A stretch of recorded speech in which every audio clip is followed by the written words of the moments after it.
India can update its maths and prosper, or let this major maths education advantage pass by.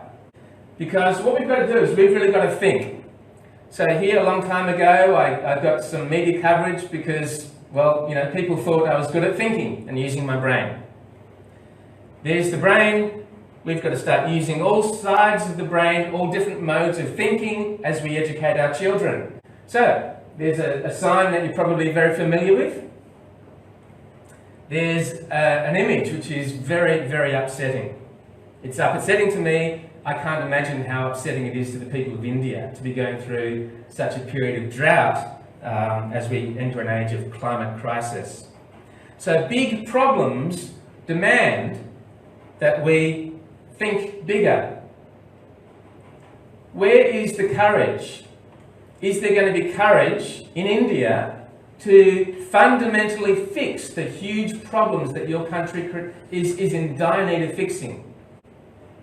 Well, that's an open question. But why is it so important that we fix mathematics? Because mathematics is the platform upon which all of the solutions of India's problems in the future are going to be built. It's mathematics which is going to help India overcome its problems and enter in a new golden age of prosperity and spirituality and happiness. So thank you. And to those people who are watching on YouTube or on Facebook, if you care, please share.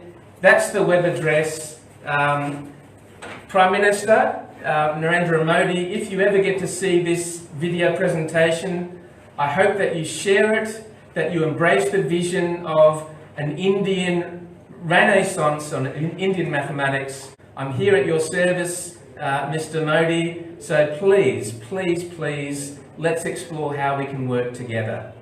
Thank you very much.